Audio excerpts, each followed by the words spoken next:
Olá, queridos amigos, boa noite, sejam todos muito bem-vindos a este abençoado estudo do Evangelho Redivivo, um programa de estudo continuado, de iniciativa da nossa Federação Espírita Brasileira.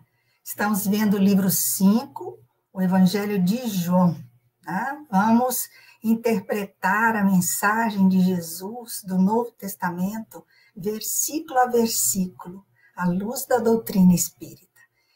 E agradecendo a todos vocês que já estão aqui na nossa sala, né, a Audília, Josemar Alves, a Gláucia Araújo, o Arley, a Gisele, sejam todos bem-vindos e outros também que irão entrar durante a nossa transmissão. Sejam todos muito bem-vindos. E gostaria de lembrar que nós estamos transmitindo pelos dois canais do Facebook, que é a FEB TV e a FEB Oficial, e a FEB Lives pelo YouTube. Tá? E para dar seguimento ao nosso estudo de hoje, vou convidar a Lenira, que fará a nossa prece e a nossa leitura iniciais. Oi, Lenira, boa noite, seja bem-vinda. Boa noite, Eunice. Boa noite a toda a nossa equipe técnica que está aqui com a gente, os nossos internautas, né, os nossos companheiros de toda dessa jornada de estudo. Muito bom. Vamos fazer, então, a nossa leitura, né, de harmonização, para a gente acalmar os nossos corações. E hoje a gente vai ver o capítulo 11 do livro Roteiro, livro do Chico, pelo Espírito Emmanuel, chamado Acusação Indébita. No capítulo da censura, nos diz: comumente chega em nossa vida um momento de perplexidade, à frente do qual muitos companheiros se mostram ameaçados pelo desânimo. Não se trata da ocasião em que somos induzidos a reprovar os outros e nem mesmo daquela em que somos repreendidos em razão de nossas quedas. Reportamos-nos à hora em que nos vemos acusados por faltas que não perpetramos e por intenções que não nos afloram a mente. Desejamos falar das circunstâncias em que somos julgados por falsas aparências, dando lugar a comentários depreciativos em torno de nós mesmos. Teremos agido no bem de todos e, em seguida, analisado sob prisma diferente, qual se estivéssemos diligenciando gratificar o próprio egoísmo. De outras vezes, assumimos posição de auxílio ao próximo, empenhando nossas melhores energias, de modo a que se faça harmonia e eficiência na máquina de ação de que somos peça viva, e tivemos nossas palavras ou providências sob interpretação infeliz, atraindo-nos a crítica desapiedada, até mesmo daqueles amigos a quem oferecemos o coração. Atingindo esse ponto nevrálgico no caminho, não te permitas um mentiroso descanso no esmorecimento. Se trazes a consciência tranquila entre os limites naturais de tuas obrigações ante as obrigações alheias, ora pelos que te censuram ou injuriam, e prossegue centralizando a própria atenção no desempenho dos encargos que o Senhor te confiou, de vez que o tempo é o juiz silencioso de cada um de nós. Ouve a todos, trabalhando e trabalhando, responde a todos, servindo e servindo. Nos dias nublados, quando as sombras se amontoem ao redor de teus passos, converge toda a tendência à lamentação em mais trabalho, e transfiguras muitas palavras de autojustificação, que desejarias dizer, em mais serviço, conversando com os outros através do idioma inarticulado do dever retamente cumprido.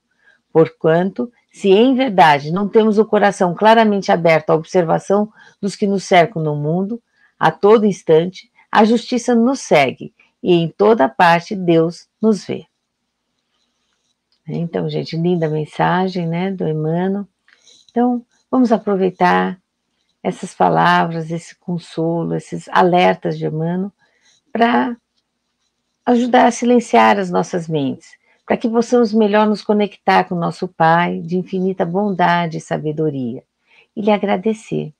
Agradecer por seu amor, carinho, cuidado e por mais essa oportunidade de reflexão e aprendizado. Que possamos, como nos lembrou Emmanuel na mensagem de harmonização, né? Juntos trabalharmos servindo ao bem, com esquecimento de todo o mal. Que o conhecimento superior nos fortaleça no firme propósito de nos tornarmos homens de bem. Que a luz da reta consciência nos fortaleça no firme propósito de agirmos sempre com muita responsabilidade e disciplina. Que o cultivo da harmonia e da paz seja sempre nosso propósito maior em todos os ambientes em que frequentarmos. Que os valores do bem direcionem nosso agir com nossos semelhantes, seja para servir ou aprender. Encoraja-nos, Pai, a vivenciarmos as lições de nosso Mestre Jesus e permita que os espíritos superiores nos inspirem no silêncio do nosso santuário interior, para que possamos perseverar na construção de um bem maior, em benefício de todos. Benfeitores amigos, iluminem e inspirem nosso irmão Max, que conduzirá os nossos pensamentos no aprendizado edificante da noite de hoje. Assim, é com alegria que pedimos permissão para iniciarmos o estudo de hoje. Que assim seja. Que assim seja, Lenira. Muito obrigado pela nossa prece linda, sensível. E para dar início ao nosso tema, né? Hoje nós veremos o tema do livro 5 de João, Evangelho de João, o tema 14, né? E esse tema versa o seguinte: Jesus sobe a Jerusalém para a festa e ensina. Discussões do povo sobre a origem do Cristo. Jesus anuncia sua próxima partida e promessa da água viva. Está em João, o capítulo 7, versículos de 1 a 52. E a gente já tem mais pessoas na nossa sala: a Maria Mendonça, a Marlene Tax, o Jairo Roberto, amigo querido lá de Uberlândia, a Célia, a Adriana, a Rosilene, alô, Maria Amélia Fernandes, Ana Paula, Gisele, olha, e muitos outros. Recebam o nosso abraço e que a gente vai ter um excelente estudo hoje. Vou chamar o Max, que vai nos conduzir. Oi, Max, boa noite, seja bem-vindo. Boa noite, amigas e amigos, muito obrigado, uma alegria estar aqui juntos estudando, né? Muito bom, Max, estar aqui com você. Eu lembraria aos colegas, os pessoal que está no chat, que vamos reservar uns 20 minutos, 25, no final, para que a gente possa debater o tema, né, Max? Perfeito, essa é a parte ótima, porque nós temos a oportunidade de conversar sobre o tema, né? Muito importante. Com certeza, e é um dos objetivos do Evangelho Redivivo, né? A interação. Max, tudo contigo. Bom trabalho. Muito obrigado, Janice. Nós vamos utilizar um slide para nos orientarmos, e a partir desse slide, então, vamos conduzir o nosso trabalho. Como a Lenira, que fez a nossa prece, nos avisou, nós temos acusações indébitas que são feitas sobre certas pessoas que não têm nenhuma situação que justifique a acusação. Agora, pensa nisso no momento em que Jesus está entre nós, quantas acusações indébitas ele recebeu, e hoje nós vamos abordar um pouquinho disso. E como nós já vemos aqui, são temas que nós vamos trabalhar ao longo desse capítulo, de todos os versículos que nós temos aí pela frente. Então, nós vamos só rememorar que nós estamos estudando o livro 5, nós começamos com o estudo interpretativo do Evangelho segundo João, que inclui o tema 1 e o tema 2, e depois nós partimos exatamente para o estudo propriamente dito, que é a parte 1, e aí nós começamos o estudo do ministério de Jesus e o anúncio da nova economia. E passamos por todos esses temas, do 3 ao 8, Chegamos à parte 2, em que nós temos a segunda festa em Jerusalém, que é a primeira oposição à revelação que se nos apresenta. Então, aí são tratados 2 temas, o 9 e o 10, e no 3 nós vamos ter a Páscoa do Pão da Vida e a nova oposição à revelação que surge.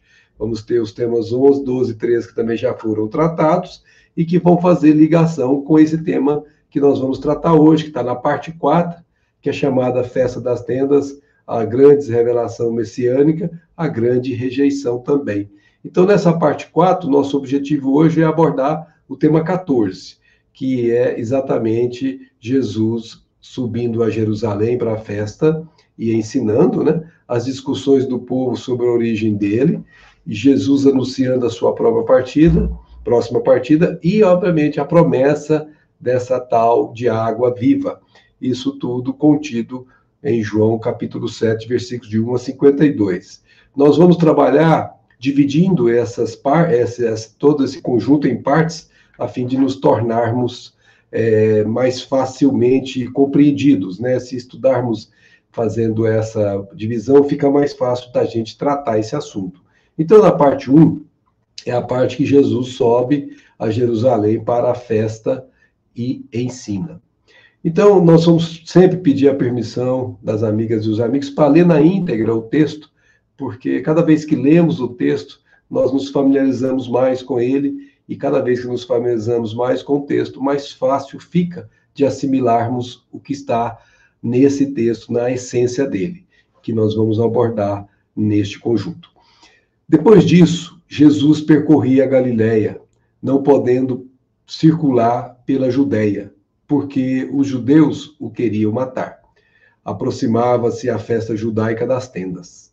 Disseram-lhe, então, os seus irmãos: parte daqui e vai para a Judéia, para que teus discípulos vejam as obras que fazes, pois ninguém age às ocultas quando quer ser publicamente conhecido. Já que fazes tais coisas, manifesta-te ao mundo. Pois nem mesmo seus irmãos criam nele, disse-lhes Jesus. Meu tempo ainda não chegou. O vosso, porém, sempre está preparado. O mundo não vos pode odiar, mas odeia-me, porque dou testemunho de que as suas obras são más. Subi vós à festa. Eu não subo para essa festa, porque meu tempo ainda não se completou. Tendo dito isso, permaneceu na Galiléia. Mas quando seus irmãos subiram para a festa, também ele subiu, não publicamente, mas às ocultas. Os judeus procuravam na festa, dizendo: onde está ele? Faziam-se muitos comentários a seu respeito na multidão. Uns diziam: ele é bom. Outros, porém, diziam: não, ele engana o povo. Entretanto, ninguém falava dele abertamente, por medo dos judeus. Quando a festa estava pelo meio, Jesus subiu ao templo e começou a ensinar. Admiravam-se então os judeus, dizendo: como entende ele de letras sem ser estudado? Jesus lhes respondeu: minha doutrina não é minha, mas daquele que me enviou. Se alguém quer cumprir sua vontade, reconhecerá se minha doutrina é de Deus ou se falo por mim mesmo. Quem fala por si mesmo procura a própria glória, mas aquele que procura a glória de quem o enviou é verdadeiro e nele não há impostura. Moisés não vos deu a lei? No entanto, nenhum de vós pratica a lei. Por que procurais matar-me? A multidão respondeu: tens um demônio. Quem procura matar-te? Jesus lhe respondeu: realizei só uma obra e todos vós admirais. Moisés vos deu a circuncisão, não que ela veia de Moisés, mas dos patriarcas. E vós a praticais em dia de sábado. Se um homem é circuncidado em dia de sábado, para que não se transgrida a lei de Moisés, porque vós irais contra mim, por eu ter curado um homem todo no sábado. Não julgueis pela aparência, mas julgai conforme a justiça. Então vejamos a profundidade do texto, né? Ele é extenso, mas é muito interessante que a gente perceber que tem um diálogo, tem um contexto todo envolvido. Imagine Jesus nesse meio que era aquela época, quanta oposição ele recebeu, e eram diversos os movimentos de avaliação da sua permanência entre nós. Alguns diziam coisas boas, outras coisas ruins. Na maior parte das vezes, os que diziam coisas ruins ou não o conheciam, ou tinham dele aquilo que se chama inveja, como muitos dos que eram tutelados naquelas posições que existiam lá no templo, e ele, sem ser meramente estudado, como disseram eles, ele continha um ensinamento muito superior aos que eram doutores. Então, essa atual passagem evangélica inicia com a informação de que Jesus percorria a Galileia. Nos encontros passados nós vimos isso, evitando a Judéia, porque os judeus da região o perseguiam e queriam matá-lo, em decorrência do discurso que ele pronunciara na sinagoga de Cafarnaum, objeto do estudo do tema 12 e 13, como dissemos. Bom, uma das coisas que nós podemos deixar de tratar é que a rejeição e a perseguição a Jesus é evidente nessa dissertação de nosso querido João, desse acontecimento, e nas próprias palavras de Jesus, como ele se defende, se é que nós podemos usar essa palavra se defende, como ele se posiciona diante disso. Bom, a rejeição e perseguição a Jesus nos conduzem à reflexão contra a imperfeição do ser humano, que, contrariado, adota atitudes agressivas, embora anteriormente tenha recebido auxílio de quem agora despreza. Jesus, porém, mantinha a serenidade de sempre. É o primeiro aprendizado, gente. Qualquer que seja, como foi lido pela Lenira no início, a acusação indevida, indébita, a primeira condição que nós vamos ter para poder não nos envolvermos naquela atmosfera negativa de uma acusação é essa serenidade de sempre que Jesus tinha. Como ele é guia e modelo para todos nós temos que observar como ele sempre reagiu com serenidade, envolvendo a todos em vibração do mais puro amor, a despeito, apesar das agressões verbais e das perseguições que fora alvo. Tal forma de proceder de Jesus indica o exemplo a ser seguido por nós, como dissemos. Espíritos ainda em evolução, espíritos ainda se perfeccionando. Procedendo assim, perceberemos, cedo ou tarde, que somente o amor tem o poder de transformar o mal em bem, perseguidores ou inimigos em amigos. A propósito dessa situação, o Dr. Bezerra de Menezes aconselha no seguinte trecho da mensagem que se chama Ide Viver o Evangelho. Olha o que diz o Dr. Bezerra de Menezes para as nossas reflexões. Exultai, ou seja, alegre-se em mancheias, com muita vontade, tenha júbilos. É isso que é exultar, é você estar alegre demais no seu interior, porque conheceis Jesus. E exultai mais ainda, porque ele está anotando os vossos nomes no livro do reino dos céus. O que significa dizer que quando seguimos Jesus, parte de nós vai ficando com Jesus.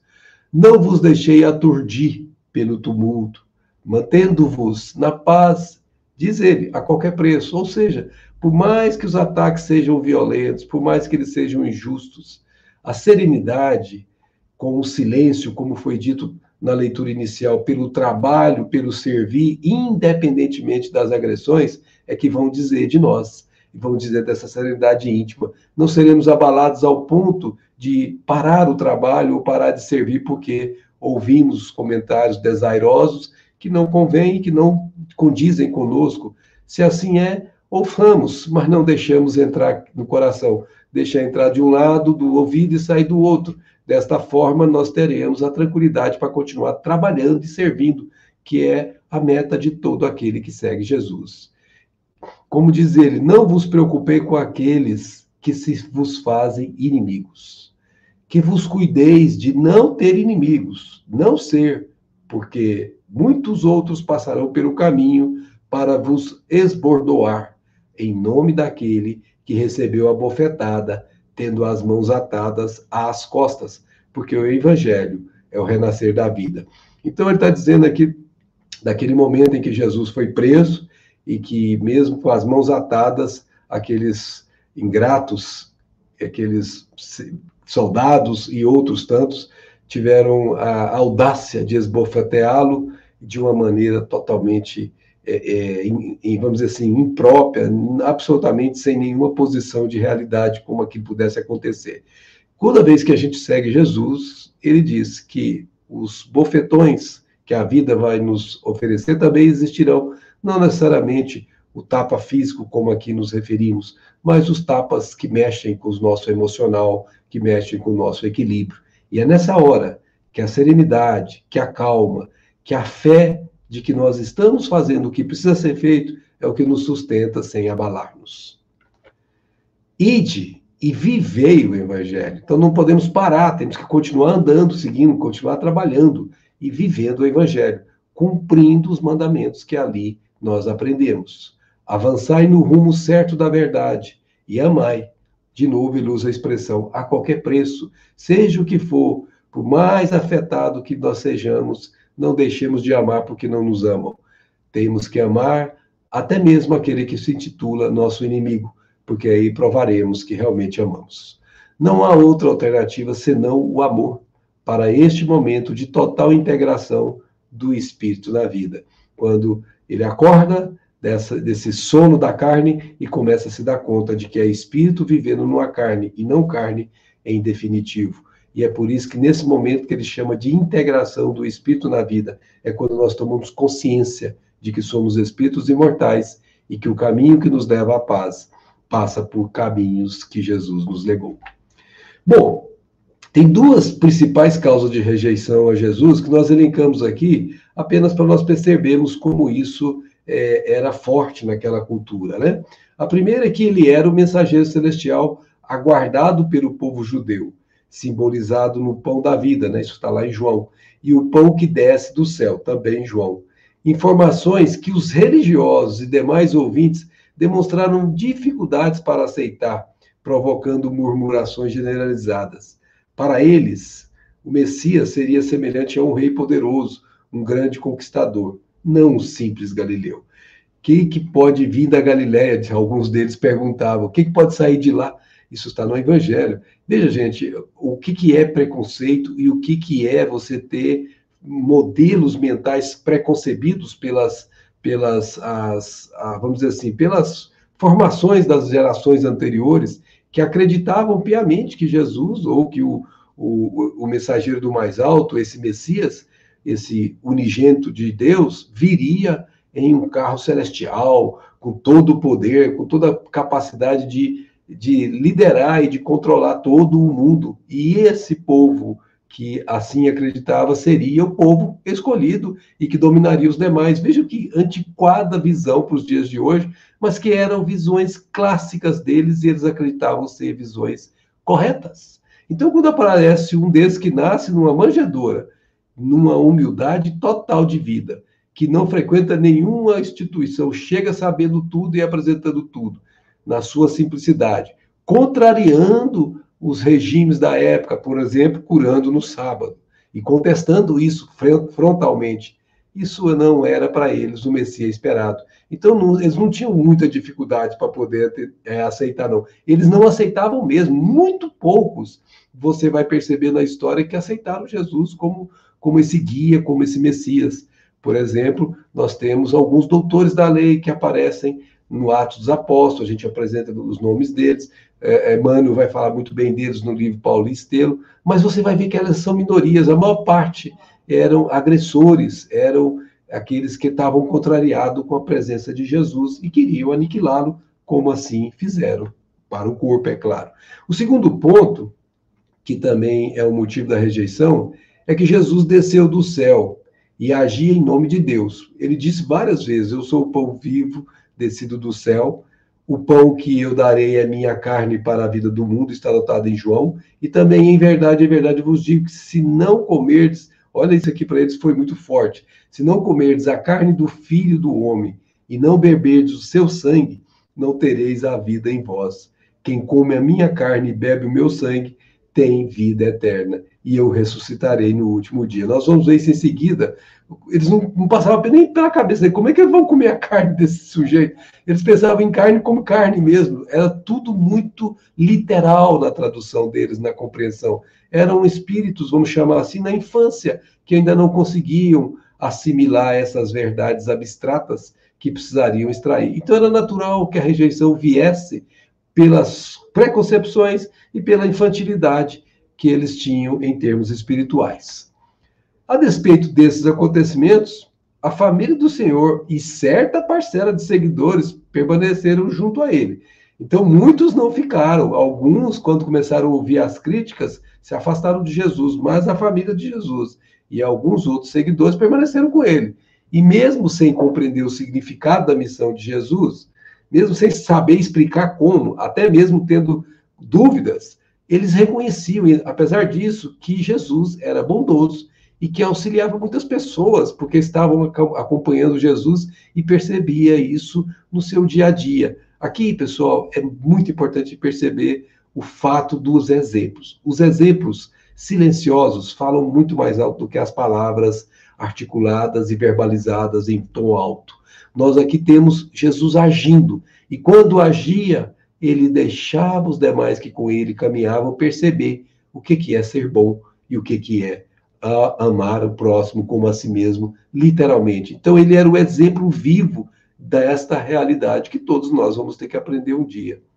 Mesmo assim, revelavam-se apreensivos, a ponto de rogar-lhe não se ausentar da festa das tendas, que em breve aconteceria em Jerusalém, com a finalidade de mostrar ao povo as boas obras que ele realizara, porque eles conheciam. Jesus replica-lhes que o seu tempo ainda não chegara e, por reconhecer que a incompreensão era generalizada, declara, no primeiro momento, que não iria à festividade. Obviamente foi uma estratégia de Jesus, né, gente? É lógico que Jesus sabia perfeitamente como era essa situação e sabia perfeitamente o momento certo de chegar.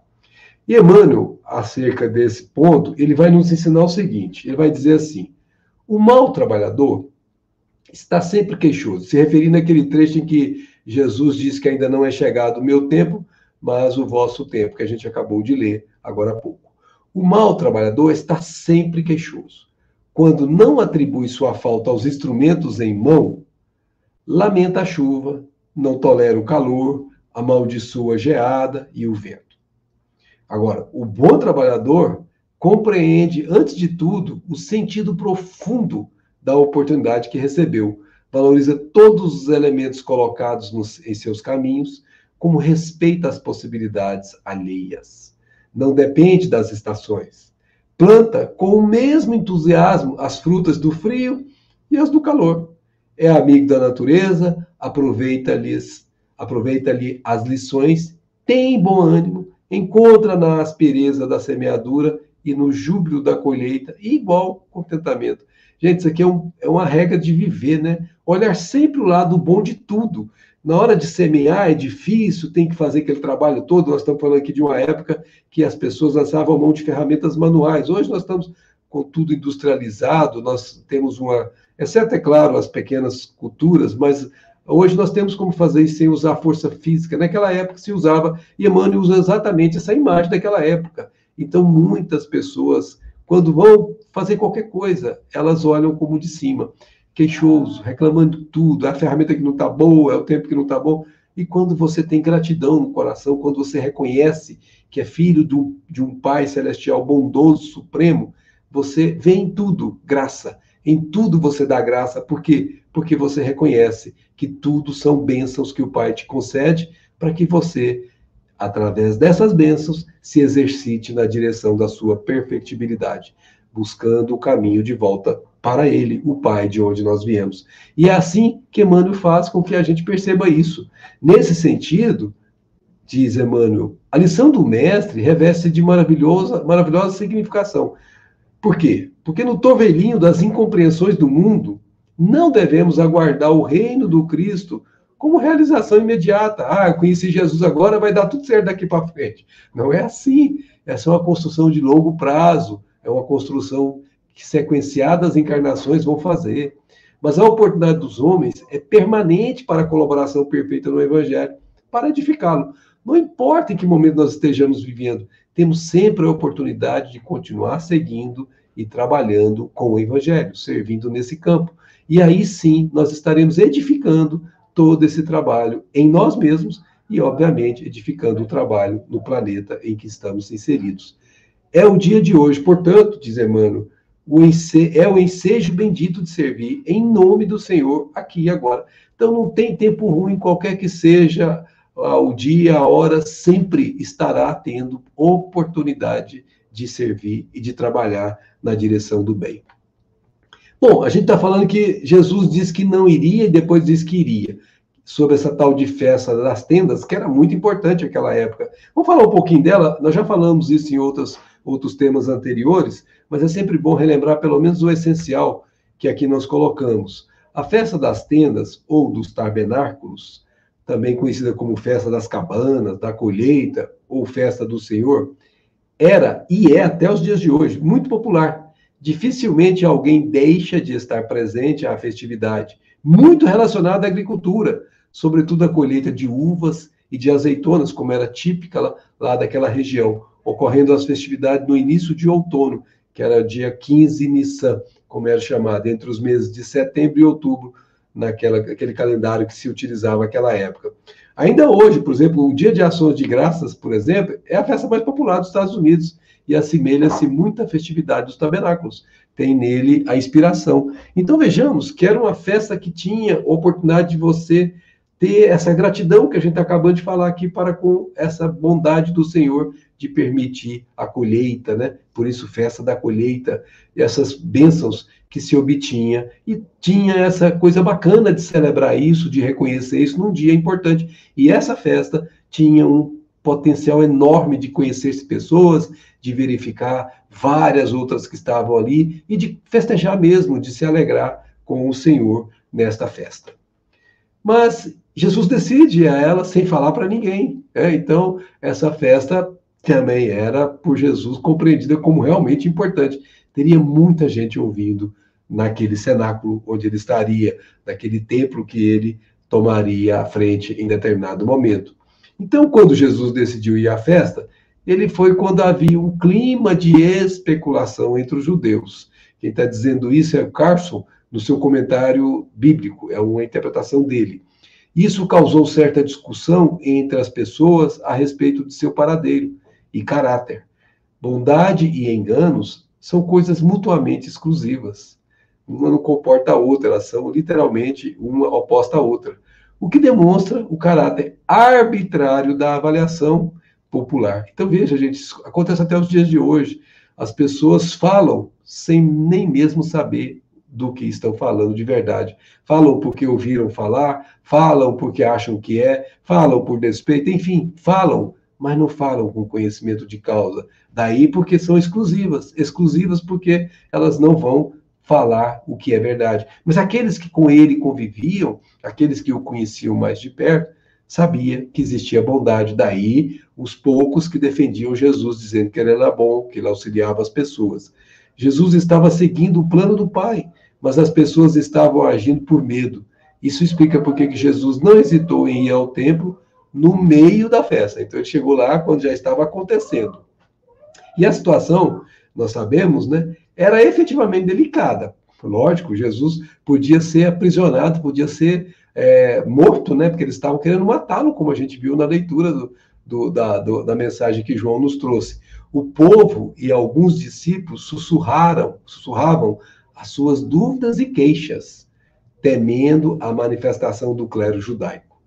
Ante tais fatos, Jesus tornava-se visível e fez incisiva a pré-eleição no templo, fato que provocou grande perplexidade aos judeus, não somente pela autoridade demonstrada ao discorrer sobre os ensinamentos religiosos, mas porque confrontou. E por isso que ele era um revolucionário, gente. Ele não veio acomodar-se ao modo de viver das pessoas. Ele confrontou, ele contestou, mas justificava o porquê que ele contestava e porquê que ele confrontava. De modo que essas provocações, elas causavam mal-estar naqueles que estavam no status quo estabelecido. Ou seja, para eles estava muito bom a posição de relance, né, de relevo, aliás, posição em que eles se colocavam com todo o conforto e com aspecto social relevante. Obviamente que Jesus era um incômodo em se mudando esse tipo de situação. É sempre assim, quando as pessoas estão estabelecidas naquilo que se chama zona de conforto, tudo que vem de fora, que tende a tirar essa zona de conforto, faz com que a pessoa, à primeira vista, no primeiro momento, tende a não seguir, tende a rebelar-se e se acolher nesse nicho que ele está vivendo com segurança, porque conhece e é confortável. E o outro que o outro está trazendo, que o caso era Jesus, era um campo exatamente novo e que confrontava com os interesses egóicos de cada um daqueles que estava em posição social que se beneficiava. Inicialmente, os sacerdotes do templo se surpreenderam com o conhecimento de Jesus, justificando que ele não possuía nenhuma formação ou preparo formal. Gente, prestemos atenção. Mesmo contrariados, eles não tinham como negar aquilo que se chama autoridade moral. A ascendência moral se impõe pelo modo como se vive, pelo modo como se fala, pelo modo como se exemplifica. E Jesus, em todos esses estágios, sempre mostrou a sua autoridade moral, ou seja, ele era sempre aquele que vivia as leis de Deus em todos os momentos da sua vida, inclusive quando falava com energia, como foi esse caso em que ele foi incisivo. Jesus não apenas revela ser o Messias aguardado, ele faz isso publicamente pelo povo judeu, mas declara o teor da sua missão. Nós recortamos aqui para lembrar, minha doutrina não é minha. Olha que bacana isso. Ele não veio falar dele. Veja, presta atenção, a pessoa estava murmurando, e às vezes Jesus nem conseguia ouvir, mas captava o pensamento, e Jesus já responde, sem que a pessoa apresente a pergunta. Minha doutrina não é minha, mas daquele que me enviou. E aí ele chama atenção para qualquer um de nós aqui. Se alguém quer cumprir a sua vontade, a vontade de Deus, reconhecerá se minha doutrina é de Deus ou se falo por mim mesmo. E aí para todos nós. Quem fala por si mesmo, procura a própria glória. Então, quando a gente começa a falar muito da gente, que a gente se coloca no centro das nossas falas, é porque ainda estamos muito pequenos e anichados no nosso próprio ego. Quando nós começamos a desaparecer para que a obra apareça, aí sim, nós estamos no serviço a Jesus. É disso que Jesus está nos chamando a refletir. Quem fala por si mesmo, procura a própria glória. Jesus aponta a hipocrisia dominante entre os membros do clero judaico, que, vaidosos e arrogantes, se julgavam superiores aos demais, mas que, na realidade, não praticavam os mínimos preceitos da lei de Deus. Era tudo aparência, ou pelo menos quase tudo, anunciados por Moisés e os profetas. Ou seja, eles cumpriam a parte externa, mas não se ocupavam com o que é essencial.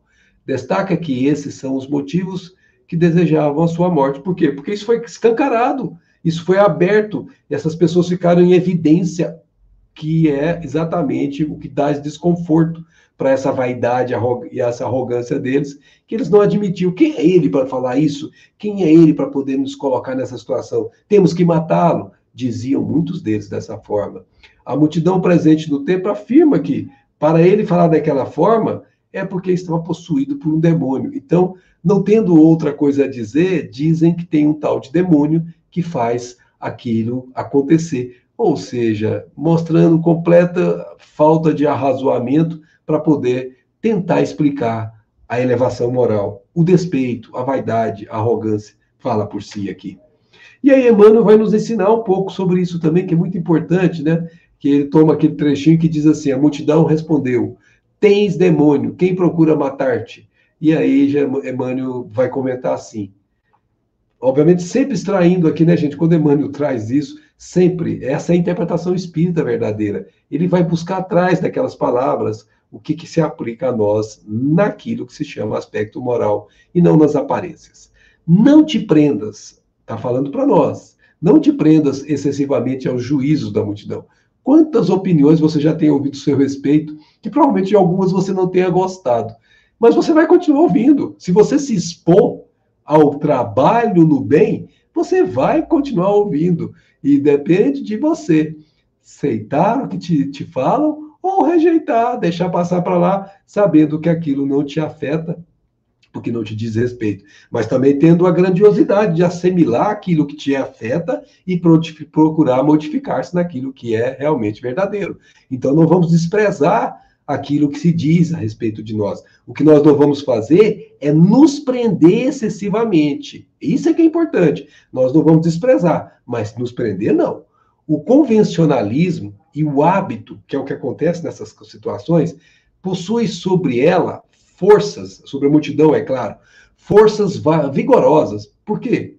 Porque é aquela história, né? É aquela questão da massa, né? Quando você tem alguma coisa que está inserida na massa, todos, ou pelo menos quase todos daquela massa que estão harmônicos naquelas ideias, agem de uma maneira muito parecida entre si, e por isso que formam as coletividades nessas direções. E aí Emmanuel diz assim: se toleras ofensas com amor, chama-te covarde.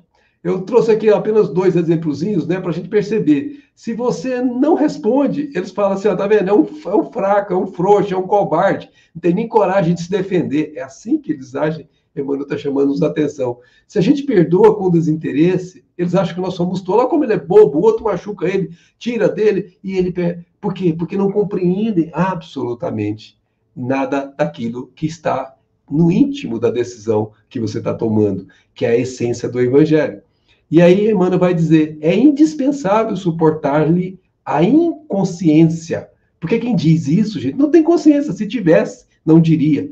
Vamos lembrar que Jesus, já estando próximo de entregar sua alma a Deus, diz, ainda em voz audível, porque estava difícil dele falar, com aquele peso na cruz, oprimindo os seus pulmões, dizia assim, Pai, perdoa-os. Eles não sabem o que fazem.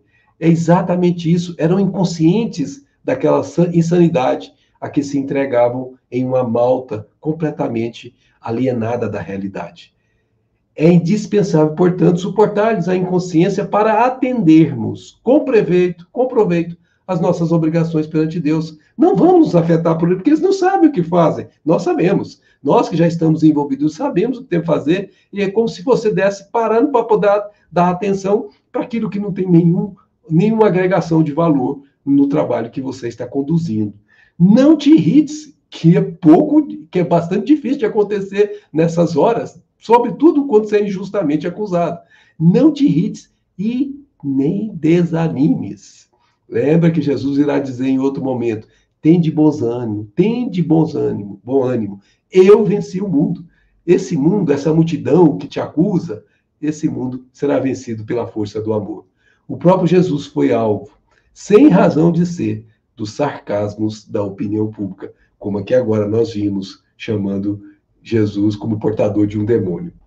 Bem, gente, espero que essa primeira parte tenha calado fundo em nossos corações, mas o texto continua, e nós vamos dividir aqui em 4 partes, como nós falamos, já fizemos a primeira, e nós vamos dividir aqui no capítulo 7, de 25 a 30, aí nós vamos pular do 30 para o 40, e vamos para o 40 a 53 nessa análise, e depois nós voltamos em 2 partes separadas, de 31 a 39, para que a gente possa explorar melhor esses 2 pedaços aí que nós estamos separando aqui. Texto evangélico, parte 2. Alguns de Jerusalém diziam, não é a esse que procuraram matar? Eis que fala publicamente e nada lhe dizem? Porventura as autoridades reconheceram ser ele o Cristo? Olha só como são as pessoas. Mas nós sabemos de onde esse é, ao passo que ninguém saberá de onde será o Cristo quando ele vier. Então, em alta voz, Jesus ensinava no templo, dizendo, vós me conheceis e sabeis de onde eu sou.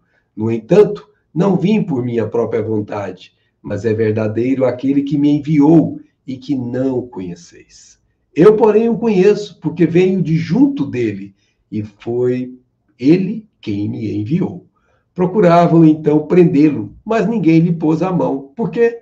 Porque ainda não chegara a sua hora. Então, veja que Jesus vai deixar se prender no momento em que chegou a hora de acontecer aquilo que foi profetizado pelos profetas, sobretudo por Isaías. Alguns entre a multidão, ouvindo essas palavras, diziam, esse é verdadeiramente o profeta. Diziam outros, é esse o Cristo. Mas alguns diziam, porventura, pode o Cristo vir da Galileia? Como eles tinham dito antes, o que pode sair de lá? Os preconceitos eram muito grandes, que a Galileia era considerada aquela região de pouca educação, pessoas muito rudes, na visão deles. Mas era ali onde prevalecia a simplicidade que Jesus adorava seguir. E a Escritura não diz que o Cristo será da descendência de Davi e virá de Belém, a cidade de onde era Davi, mostrando ignorância acerca da origem de Jesus, porque Jesus veio exatamente lá, como comentaremos. Produziu-se uma cisão entre o povo por sua causa. Alguns queriam prendê-lo, mas ninguém lhe pôs as mãos.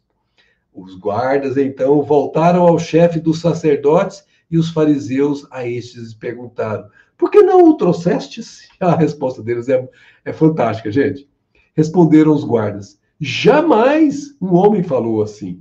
Os fariseus replicaram: também fostes enganados. Olha só, eles não conseguiam aceitar aquelas verdades porque afetavam os seus interesses pessoais, e aí eles queriam fazer todos pensarem do mesmo jeito que eles. E os guardas, que tinham alguma sensibilidade já acionada com o conhecimento da fala de Jesus, com o conhecer de Jesus, já sensibilizado por ele, não tinha autoridade para prendê-lo, mas os sacerdotes faziam essas perguntas incisivas, tentando induzi-los a também ser como eles. Alguns dos chefes ou alguém dos fariseus, por acaso, creram nele? Mas este povo que não conhece a lei são os malditos. Nicodemos, um deles, o que anteriormente tinha vindo a Jesus, disse-lhes: acaso nossa lei condena alguém sem primeiro ouvi-lo e saber o que fez? Responderam-lhe: és também Galileu? E Nicodemos, gente, era um doutor da lei, respeitado. E Nicodemos, vocês lembram, foram procurar Jesus para poder falar sobre aquela renascer de novo, né? Que a gente vai ver um belo diálogo em que mostra como o próprio Nicodemos, apesar de ser um doutor da lei, não tinha conhecimentos espirituais profundos. Mas Jesus fora conhecido por ele, e ele sabia de quem estava falando. E do que o pessoal fez, o que os sacerdotes fez para outro que tinha valor? Chamou ele de Galileu. Você também é Galileu? Estuda, olha só, estuda, e verás que da Galileia não surge profeta. E cada um voltou para a sua casa. Veja, gente, eles estão falando com bases no passado. Realmente não tem. Você vai olhar, quando ele fala estuda, você vai olhar, você não encontra nenhum profeta que tenha nascido na Galileia. Daí eles deduzirem de que dali não pode vir nada. O que é um raciocínio extremamente pequeno, extremamente reducionista. E Jesus, como veio causar exatamente aquilo que se chama contradição, por isso que ele era um revolucionário, ele nasceu na Galileia, ele era originário da Galileia, nasceu na manjedoura, exatamente o oposto do que eles esperavam, exatamente para quebrar esse contexto de entender a força como sendo domínio e não o amor. No calor das discussões e reagindo às verdades que Jesus declarara, aqueles religiosos não perceberam um fato concreto. Como já dissemos, Jesus, conhecido como Galileu e também como Nazareno, nascera, na verdade, em Belém, da Judéia, sendo ele descendente da tribo de Davi, por parte de pai e mãe, como previam os profetas do Antigo Testamento sobre a vinda do Cristo. Mas há outras fontes, né, que a gente vai falar. É importante a gente perceber, ele nasceu em Belém, mas ele é verdadeiramente da Galileia. Então, fica essas duas visões, né? Apesar de ter nascido em Belém, para poder atender a profecias de Isaías, ele também é visto como um galileu, porque é de lá que seus pais procedem.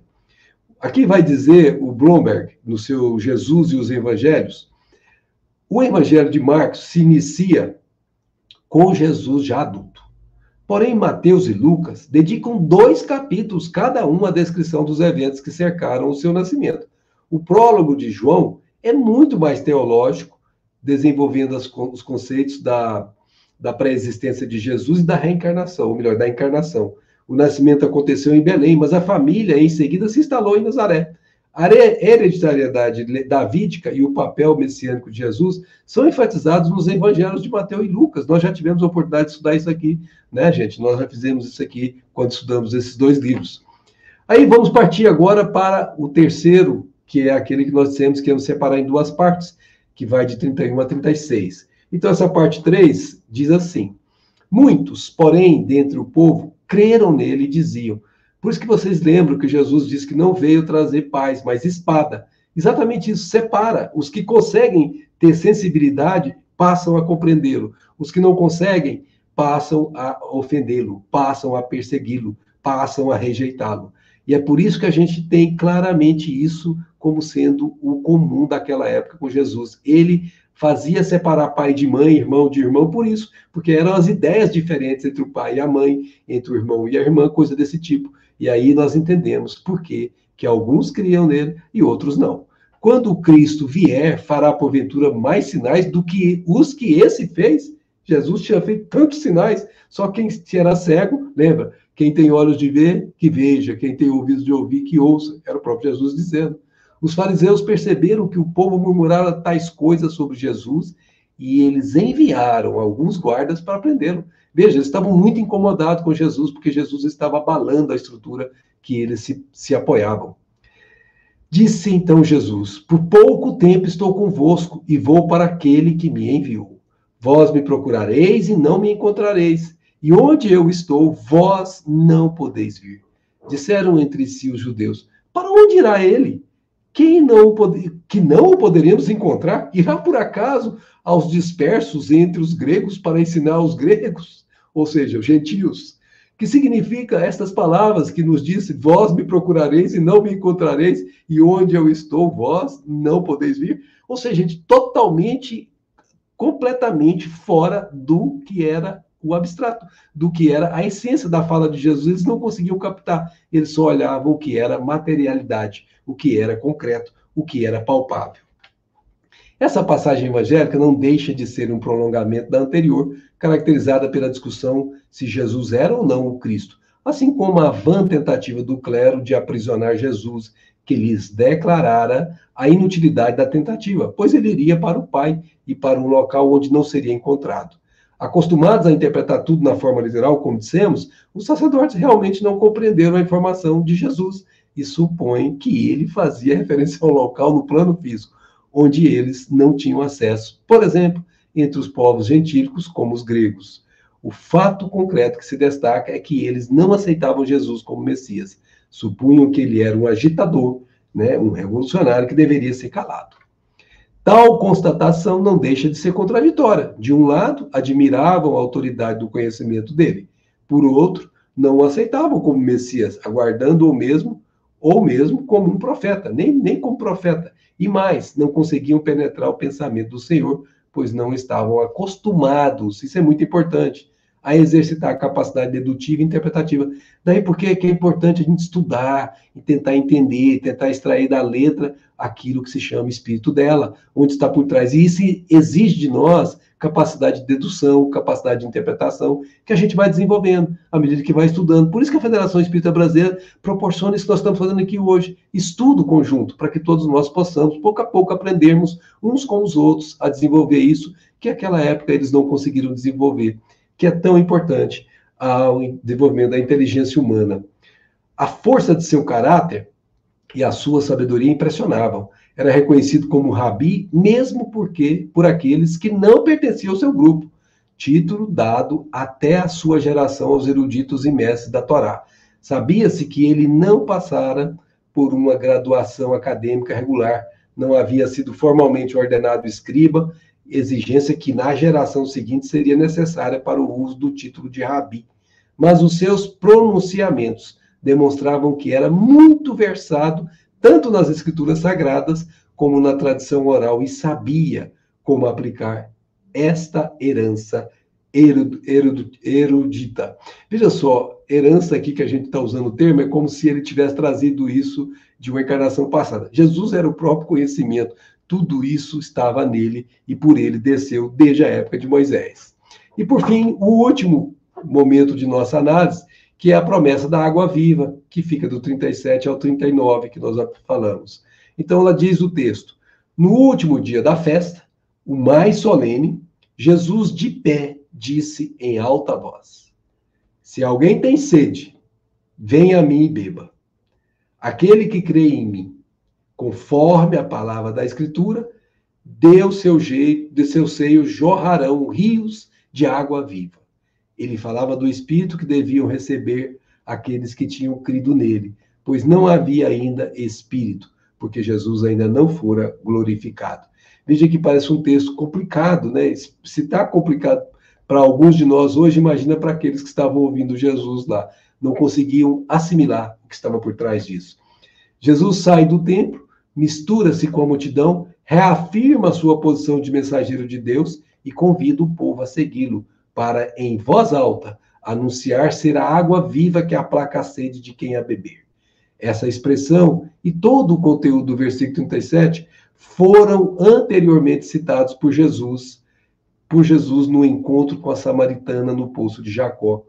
A palavra água tem um significado muito especial na religião judaica, que simboliza o Espírito, não os ensinamentos religiosos em si mesmo, pois somente o Espírito tem o poder de conhecer a vontade de Deus. Então não adianta você analisar como homem, como criatura humana, mas como Espírito vestindo um corpo de criatura humana.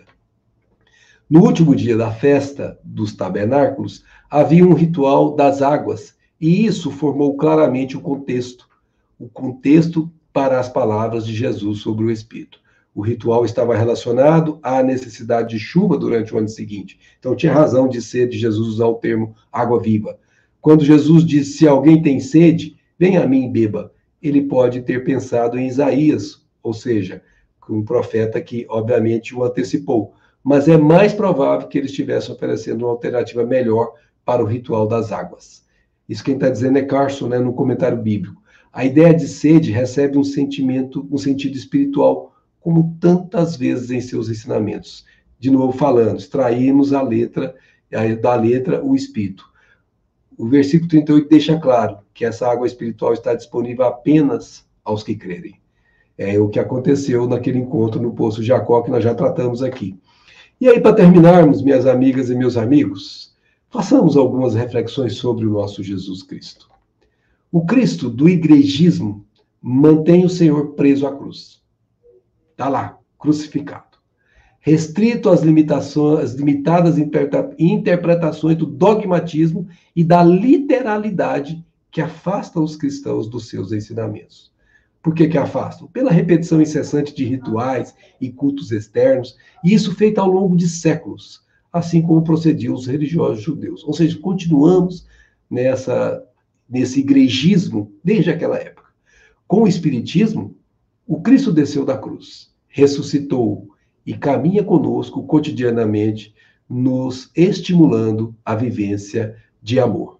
Com o fechamento desse estudo, fazemos nossas as seguintes palavras de Karl Schutter. As palavras de Jesus excluem antecipadamente todas as ideias falsas que se possam fazer sobre ele e o seu escopo primordial. O motivo exclusivo da sua vinda a este mundo foi, como profetizou Isaías, fazer raiar a luz aos que se achavam na região da morte, dar crença aos que não tinham, guiar os que se haviam perdido e se achavam desviados da estrada da vida, animá-los e vivificá-los. Finalmente, apresentar-se a todos como modelo, paradigma, o enviado de Deus, o único mestre capaz de legar um ensino puro e perfeito, o verdadeiro representante da verdade, que redime e salva. Daí a sua sentença. Eu sou o caminho, a verdade e a vida. Ninguém vai ao Pai, senão por mim. Querendo excluir de si mesmo toda a primazia divina, ele não se apresenta, apesar da sua incomparável missão, como sendo Deus, o Pai, mas sim como um seu enviado, o Cristo. Sua doutrina é mais do que igrejas e sacerdotes, mais do que catecismos e sacramentos, mais do que todo e qualquer princípio de partidarismo que divide a família humana, em vez de reuni-la sob um só preceito moral, abrangendo a obediência a Deus e o amor ao próximo. Jesus é a luz do mundo, o sal da terra, a água viva, o pão, o suco da vide. Mas todos esses atributos que o mestre Galileu a si mesmo conferiu não representam outra coisa senão a sua doutrina, o verbo que nele se fez carne e habitou entre nós. E para que nós fechamos nesse movimento de reflexão que esse curso tem que nos provocar, vamos lembrar quando ele disse: quem fala por si mesmo procura a sua glória, mas aquele que procura a glória de quem o enviou é verdadeiro e nele não há impostura. Refletemos. Será que temos falado de nós ou falado do Senhor da vida? Será que nós estamos trabalhando por nós ou pelo Senhor da vida? Refletemos, porque disso depende a nossa paz íntima. Muita paz a todas, muita paz a todos. Esperamos aqui para as nossas considerações, nossas conversas habituais tão alegres. Muito obrigado. Obrigada, Max. Excelente a nosso estudo, nosso encontro, né, e aprendizado. Vou chamar aqui a Lenira para compor a nossa mesa. Até o momento, nós temos uma observação da Mary Cleide, mas eu convocaria o pessoal que agora chega a hora da gente bater aquele papo, né, de nos ver o conhecimento que o Max trouxe, todo esse aprendizado, colocar, comentar, para que a gente interaja, né, nesse momento. Vou colocar, então, a Mary Cleide, que ela diz assim, ó, logo no comecinho, esse aqui ela colocou às 7h29, estava falando sobre o orgulho, né? O orgulho ainda nos atrasa muito. Verdade, Maria Cleide, verdade, porque se você observar o que os espíritos disseram quando trouxe-nos o espiritismo, essa doutrina fabulosa, eles disseram que os dois cânceres que fazem com que a sociedade humana esteja doente chamam-se orgulho e egoísmo, ou de outras vezes egoísmo e orgulho, às vezes eles colocam em ordem invertidas, mas sempre do egoísmo nasce todos os vícios, e o orgulho é o seu filho mais predileto, mais próximo, e é ele que estraga muita, mas muita das nossas relações humanas, porque dele nasce esse sentimento que os judeus tinham por Jesus, e esse sentimento que eles tinham por Jesus, muitos nós, da sociedade ordiena, ainda os temos também, e nós vamos combater esses dois piores inimigos que carregamos em nós mesmos, porque eles destroem todas as possibilidades de construção da nossa paz íntima. Então você está correta, minha irmã. O orgulho é um entrave gravíssimo que nós precisamos combater com muita força. Com certeza, né? Eu também concordo. E muitas vezes porque também a gente acha que sabe tudo. E a gente não sabe nada ainda, né? A gente está iniciando a nossa trajetória espiritual, ainda estamos começando entender, a gente já entende, na essência a gente entende as leis divinas, mas na prática a gente ainda resiste, a gente ainda acha que sabe muito. Então toda vez que alguém nos traz uma novidade ou contrapõe, principalmente quando contrapõe uma opinião que a gente tem, a gente reage. A gente reage mais do que refletir propriamente sobre aquele tema.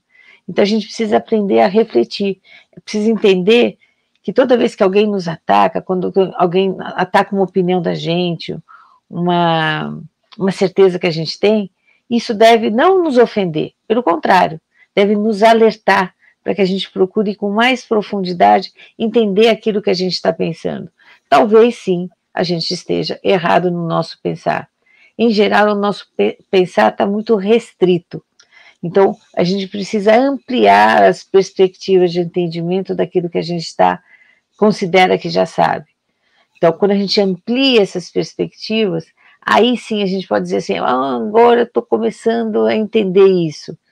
Começando a entender, não, a gente está abrindo a nossa visão.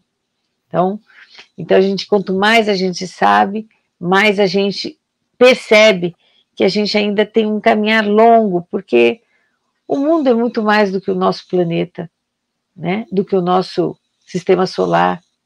Então, a gente mal sabe lidar com os nosso dia a dia, né? Com os nossos problemas do dia a dia. Quanto mais com esses problemas que o universo todo vai nos apresentar um dia, para que a gente ajude na causa maior, né? Nessa causa do amor, vivenciado na prática cristã. Isso num sentido muito maior, né? Não é, Max? Verdade. Nós temos uma frase de Emmanuel que diz assim, que nós precisamos aprender a ouvir sem corromper os assuntos. Pensa nessa frase, da profundidade dela. O que é ouvir sem corromper os assuntos? Como você falou, Lenira, às vezes temos pontos de vista que nós acreditamos piamente, que são corretíssimos, que não tem possibilidade de erro. Lembra de Paulo? Ele acreditava piamente que Moisés era quem ele deveria seguir e fazia com toda a força do seu coração. ao ponto de quando ele autorizou o apedrejamento do nosso querido, me fugiu o nome dele agora. Gesiel. Gesiel, desculpa. Estevão, né? Depois passou a ser chamado de Estevão, não sei que deu um branco, não sei porquê. O Gesiel, ou agora naquela condição de Estevão, ele vai dizer para a irmãzinha Abigail, minha irmã, se ele faz isso por Moisés, imagina o que ele não fará quando conhecer Jesus. Então a gente tem que aprender que, às vezes, as nossas conceituações íntimas, que foram elaboradas com boa índole, com boa vontade, foram elaboradas com o melhor dos nossos movimentos internos, elas não são suficientes, como você falou, elas são restritas ao poder de conhecimento que nós adquirimos até aqui. E quando vem novas oportunidades de abrir esse leque, nós temos que ouvir sem corromper.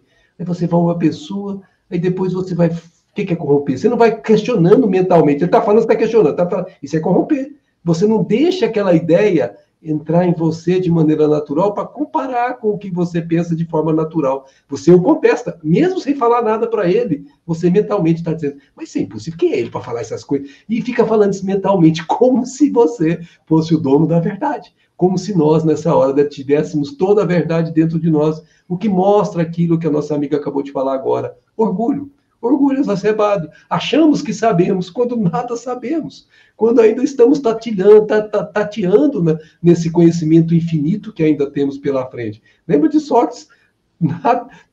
Sei que nada sei, porque quanto mais você aprende, mais você percebe o tanto que você tem que aprender. Isso, quem reconhece, já começa a ouvir os assuntos sem corrompê-los. Já começa a ouvir as ideias novas sem combatê-las de imediato, mas analisá-las, colocá-las no cotejo daquilo que se chama lógica, razão, contextualizar isso na vida com os demais que pensam diferente. Enfim, ter essa abertura para poder trazer ideias que possam ser aproveitadas e que te façam crescer. Mas lembrando que a razão deve ser sempre o nosso roteiro de garantia. Por quê?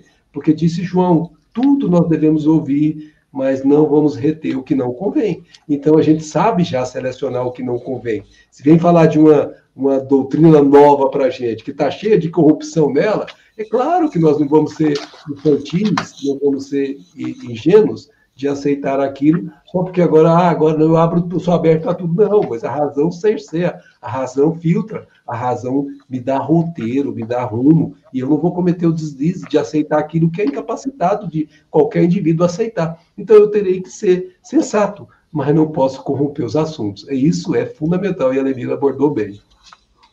Exatamente. A Maria Mendonça também está complementando. É falta de conhecimento, o que exatamente é o orgulho. Os sentimentos são muito pessoais. Né? Exatamente.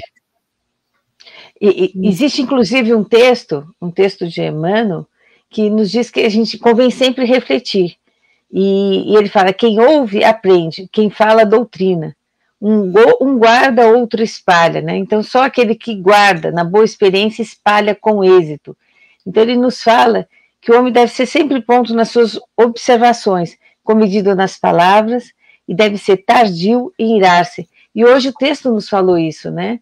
Então, Emmanuel é muito, muito assertivo quando nos traz essas ponderações, essa forma de pensar.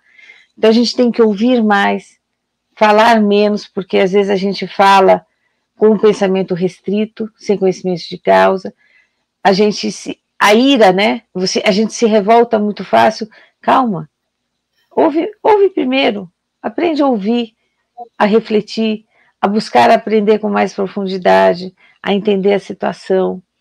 Entender que nós estamos num planeta que está mal saindo da ordem de provas e expiações. Então, ainda temos muitas imperfeições. Ainda não conseguimos entender, distinguir o bem do mal. O bem para nós está muito ligado à nossa individualidade, aos nossos entes queridos, aos nossos pares. Mas o bem que Jesus nos trouxe é um bem para todos. Para todos. E esse para todos a gente ainda tem muita dificuldade de entender. Que quando a gente entender, a gente vai se ver de fato como irmãos na humanidade, né? Vamos sofrer um pelos outros, vamos desejar trazer o outro junto de nós, resgatar ele. E aí a gente vai conseguir, de fato, servir, né, as leis divinas, né? Quando a gente realmente dedicar o nosso entendimento, a nossa vida em prol do nosso próximo. Ainda é mais fácil falar do que fazer. Quando a gente faz, a gente ainda falha muito, né? Mesmo querendo acertar, Verdade. Mesmo com boas intenções, né? Verdade. A Gisele Tereza Baraldi, ela coloca, ó, Jesus veio a nós para evoluirmos moralmente, né? Para nos evoluirmos, para nos emanciparmos, vamos dizer assim, né? Desses maus costumes, dessa má índole, né? Exatamente. Que a gente... E eu achei interessante que o Max hoje ele falou assim, Jesus como um revolucionário, ou seja, ele confrontou muito daquilo das práticas, dos costumes, né? Mas ele justificava isso. Ele provocou a reflexão. Então a gente às vezes assim se deixa pegar pelo orgulho e não entende que as provocações nos ajudam a crescer, a evoluir nesse sentido. Jesus fazia isso com seus apóstolos, né? Com seus discípulos. Fazia com que eles parassem e pensassem. Então, por isso que eles viam que ele era bondoso, que ele fazia o bem, porque o agir dele era espontâneo no bem. E a gente ainda não tem esse agir espontâneo no bem. A gente ainda tem intenções por trás que nos parecem ser o bem, mas na verdade ainda são interesses individuais, né? Então, achei bem legal quando o Marcos destacou isso hoje. A Gisele também fala aqui, ó, que não, eu estou botando da Marlene, que também é um excelente comentário, né? Nosso entendimento. A Gisele, ela falou assim, Jesus nos faz refletir, colocar a água da paz na boca. Então, isso aí também é né, Max?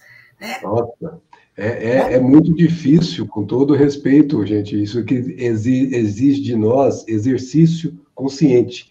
Ou seja, como Lenira disse, nós não vamos conseguir isso na primeira vez. A gente está habituado há séculos, não estou falando dessa encarnação, nós temos sido moldados em culturas que nos fazem fazer exatamente o oposto do que nós deveríamos fazer. Então, ficar calado quando o outro nos ofende, nos agride, fala impropérios, acusações indevidas, é muito difícil para quem ainda está egocentrado, para quem ainda tem a parte íntima como, vamos dizer assim, suscetível, de fácil atingimento.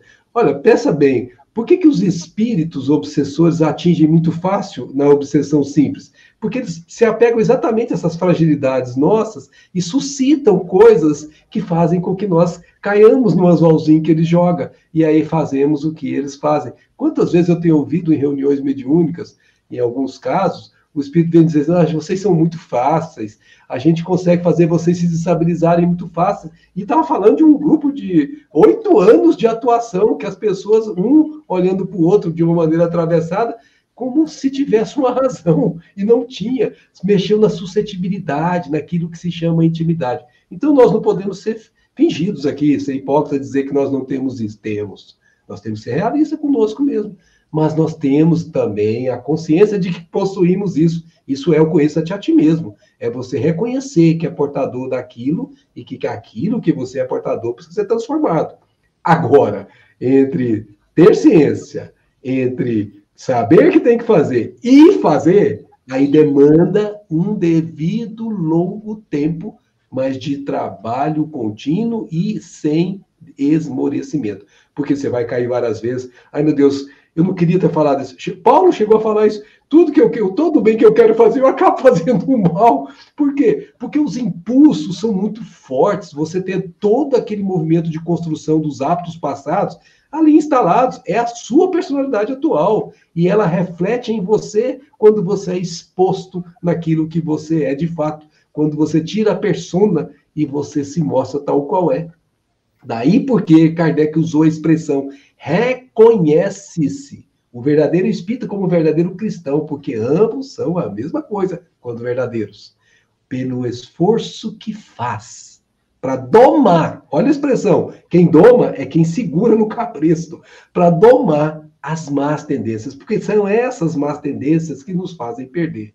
Daí porque não nos animemos. Vamos ter dificuldades de fazer isso? Vamos. Mas tenhamos persistência. Porque se caímos, vamos caindo com menos frequências. Se caímos, vamos levantando com mais velocidade do que antes. Não vamos ficar ali, ali parado, sem agir. Não, a gente vai começar a levantar cada vez mais rápido. Vai chegar um momento em que nós não vamos cair mais. Vamos abalar, vamos ainda sentir, mas não caímos. Ainda teremos resistência suficiente. Mas isso, gente, é tempo de cada um de nós e é proporcional ao esforço que se faz para domar, o esforço que se faz para ter paciência, para continuar trabalhando e seguindo. Que ninguém diga que isso é fácil, que não é. Isso é muito difícil. Mas isso é condição sine qua non para se atingir o império sobre si mesmo, para ter domínio e ser inatacável por qualquer que seja a agressão externa que se receba. E isso é o caminho para poder seguir Jesus, porque nós não teremos atingido o caminho de Jesus se não formos serenos como ele. Ele diz, aprendei comigo, que sou humilde, manso e de coração, e encontrareis repouso para vossas almas. Ele diz, aprendei comigo. O que ele está falando? Eu sou o mestre. Eu vou falaste bem, mestre. Eu sou o mestre. Então aprenda com o mestre que veio para te ensinar. E nós estamos aqui estudando esse mestre, gente, aprendendo com ele, sem culto, sem sacerdócio, sem aspecto religioso humano. Nós estamos estudando a sua filosofia de vida, desprovida de qualquer desses adereços que as nossas religiões ao longo do tempo colocaram e nos atrapalharam na compreensão, fazendo com que todos esses movimentos de ficasse arraigado dentro de nós, e agora nós vamos ter que nos libertar deles com o nosso esforço, com a nossa persistência. Não é mesmo, Janice? Muito certo, Max. E a Glaucia até coloca, né? Precisamos orar e vigiar. Olha aí, Max, tudo maravilhoso. Precisamos orar e vigiar, e é bem verdade, né? Porque ficamos muito suscetíveis mesmo. E ainda mais se a gente acha que a gente pensa é a pura verdade e não tem contestação nenhuma, né? Não aceitar. Então, aí você fica na faixa. Assim, exatamente. Eu acho que é importante a gente sempre lembrar como Jesus, qual o comportamento que Jesus teve nas diferentes situações. Eu acho que isso nos ajuda a agir conforme ele agia. Ele é o nosso mestre, ele é o caminho, né? Então, ele é um caminho que ele exercitou a verdade, né? Então, ele realmente vivenciou de forma espontânea esse amor. Então, como ele lidou com as agressividades, como ele lidou com o dia a dia, o servir, o se preocupar com o próximo.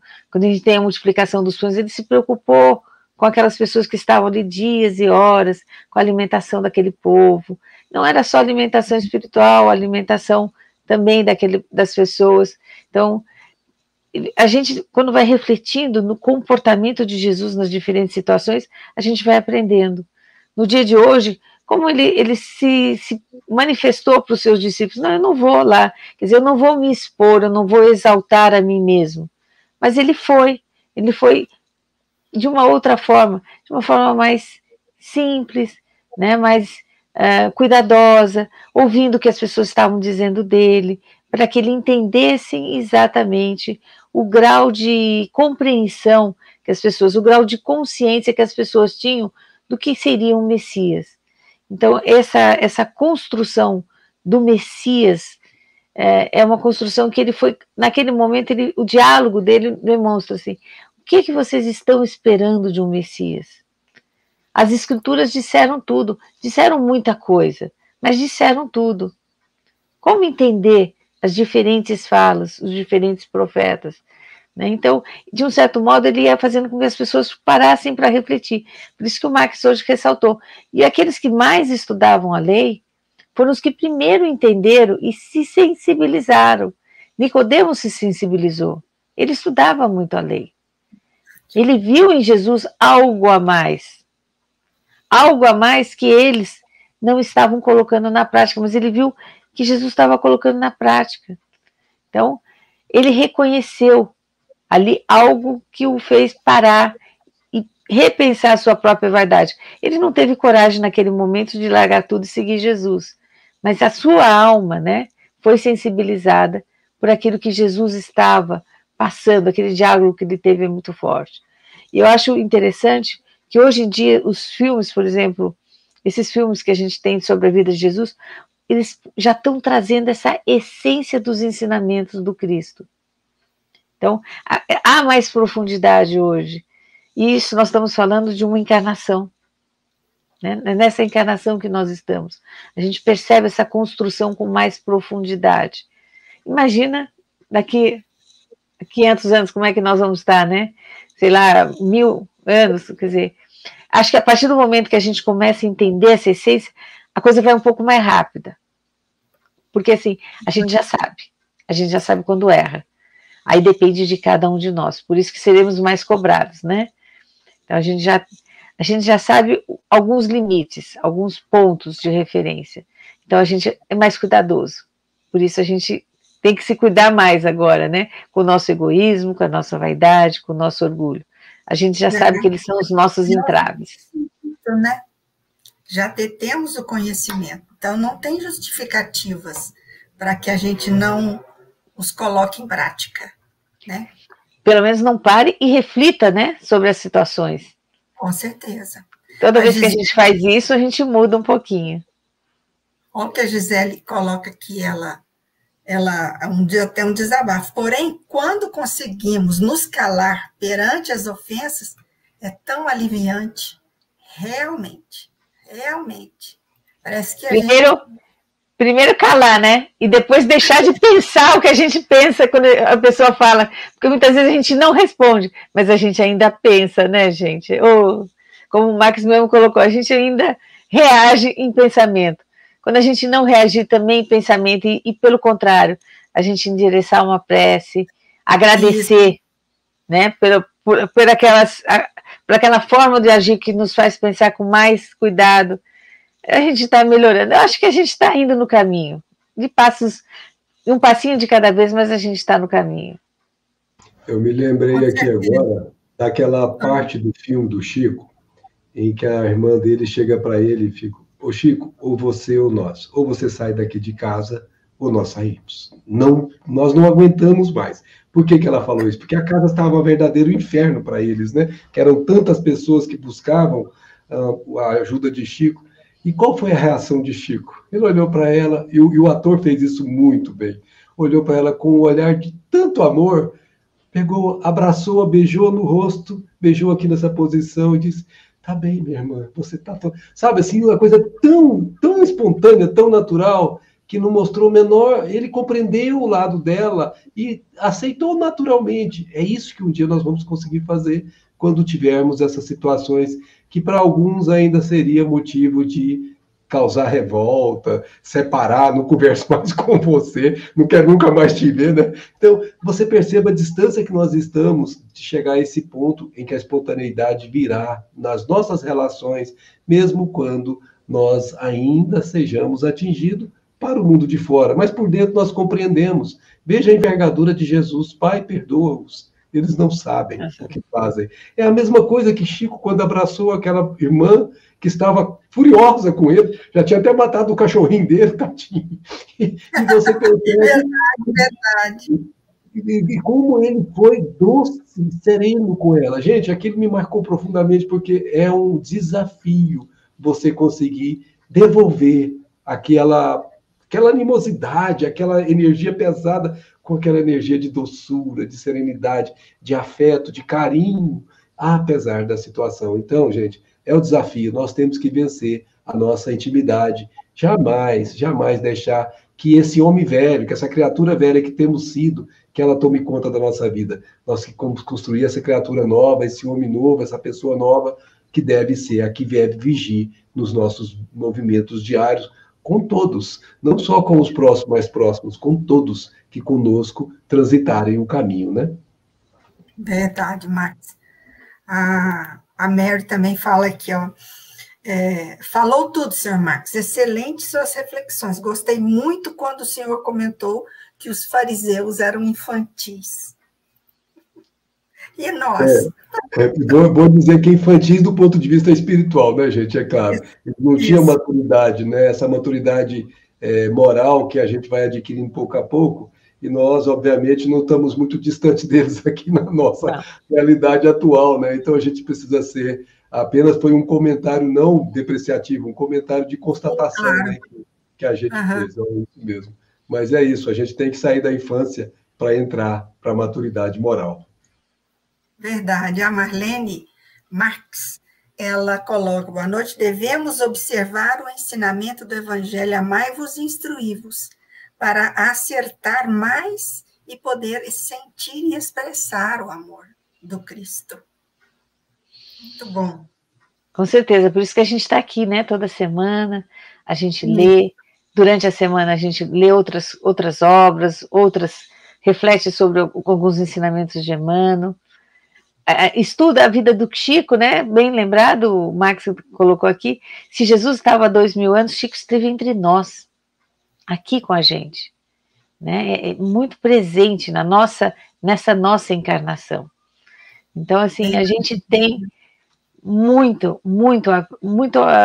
sorte de estar nessa encarnação, nesse momento, nessa fase em que todos esse conhecimento, todos esses exemplos chegam até nós.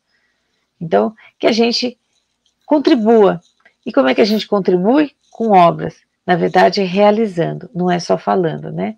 É o nosso agir com o nosso próximo, nosso agir entre os nossos familiares, no nosso trabalho, nas nossas relações de trabalho, no nosso caminhar pelas ruas, pelas nossas viagens, quando a gente viaja, no contato com o outro. Então, é assim que a gente faz com que a obra realmente venha à tona, que o bem se faça uma realidade. Sensibilizar a nossa alma, né? É difícil. Ainda é difícil. Não é fácil, não. O Cris, basta... Janine, só para complementar aquela questão da infantilidade que a gente falou, eu me recordei aqui de uma passagem da questão 238 do livro Consolador, que Emmanuel diz assim: a lição do Senhor ainda não foi compreendida. A cristianização das almas humanas ainda não foi além da primeira etapa. É Emmanuel que está dizendo. Somente agora a criatura terrestre prepara-se para o conhecimento próprio através da dor. Portanto, a evangelização da alma coletiva para a nova era de concórdia e de fraternidade somente poderá efetuar-se de modo geral no terceiro milênio, que é exatamente, se vocês perceberem, a guiada que a FEB vem dando em direção ao estudo do Evangelho está associada exatamente a essa previsão de Emmanuel. Chegou o momento de nós largarmos o homem velho e seguirmos Jesus com o tamanho das nossas condições, vivendo como Lenira falou, e não apenas falando, porque aí então falaremos de Jesus sem expressar nenhuma palavra no nosso modo de viver, né? Certo, é verdade. E o Cris coloca aqui, lembrando, né, o objetivo do Rede Vivo, né, conhecer, meditar, sentir e vivenciar. Precisamos associar estas ações. É bem verdade, viu, Cris? Bem verdade. Então, nós estamos chegando ao final aqui de mais um estudo, pessoal, agradecendo bastante, Max, aqui, né? E eu pediria se vocês têm mais alguma coisa para nos dizer, e eu vou chamar a Gisela para fazer a nossa prece. Tem alguma coisa, Max, para... Seguir Jesus. Só essa palavra, esforçar para seguir Jesus. Mais do que isso, não preciso dizer mais nada, eu acho. E aquela proposta final lá que você falou, né, Max, no seu estudo, né? Nós estamos servindo a nós mesmos ou ao mestre, né? Nós estamos adaptando todos os ensinamentos de Jesus para nós mesmos ou vamos executá-los ao pé da letra, né, e vivenciá-los? Então, essa reflexão sua é importantíssima. Lenira? Com certeza, esse é o nosso desafio e que a gente leve exatamente essas reflexões para o nosso travesseiro de hoje à noite, né? Para a gente pensar no que a gente está fazendo, no nosso agir, para que a gente possa amanhã ser um pouquinho melhor. E a cada dia a gente vai caminhando nesse sentido. Com certeza. Então, eu vou pedir para a Gisela fazer a nossa prece de encerramento. Hein, Gisela? Tudo com você aí. Vamos, então, elevar o nosso pensamento a nosso Mestre Jesus, agradecendo primeiramente por esta encarnação, por estarmos aqui neste mundo, por estarmos onde estamos, nas cidades em que nos encontramos, com as famílias que temos, com os nossos trabalhos, a nossa comunidade. Agradecemos também por este estudo que temos cada segunda e também pela oportunidade de poder refletir, de poder aprender, de poder meditar sobre o que estamos aprendendo e, sobretudo, colocar na prática tudo isso. Pedimos, Senhor, iluminação cada dia. Pedimos ser humildes. E também, na hora em que às vezes não conseguimos, que pelo menos lembremos, elevar o nosso pensamento e fazer uma prece pedindo ajuda, sabendo de antemão que toda vez que elevamos o pensamento e pedimos ajuda à espiritualidade amiga, pedimos ajuda a Deus, nós recebemos imediatamente respostas positivas. Que possamos colocar em prática este evangelho, que possamos escutar mais do que falamos e aceitar, sobretudo, as ideias que são diferentes das nossas. Temos o Cristo como exemplo de humildade e é nisso que nós devemos colocar o nosso pensamento. Se Cristo passou tanta coisa aqui, enquanto esteve, nós poderíamos também ter a intenção de mudarmos, de mudar a nossa sintonia, o nosso pensamento e fazer o bem. E ser uma pequena luz neste mundo, levando, sobretudo, amor a todas as pessoas, começando por nós mesmos, pelo nosso núcleo familiar, pela nossa comunidade, pelos locais em que estamos todos os dias. Ajuda-nos, Senhor, a ser melhores pessoas cada dia. E fica conosco, Senhor, nesta semana, que esta noite possamos meditar bem e amanhã possamos acordar com um novo pensamento, uma nova atitude hacia o mundo. Fica conosco, Senhor, agora e sempre, que assim seja. Que assim seja, Gisela. Muito obrigada. Vou convidar o Robinson para aparecer aqui. Isso, toda a equipe do Evangelho Redivivo, o Robinson que está na técnica, né? Agradecemos muito esta oportunidade de estarmos aqui com todos, né? E na segunda-feira que vem, voltamos com o Evangelho Redivivo, né? Para todos nós. Um beijo no coração de todos. Boa noite, muito obrigada. Boa noite.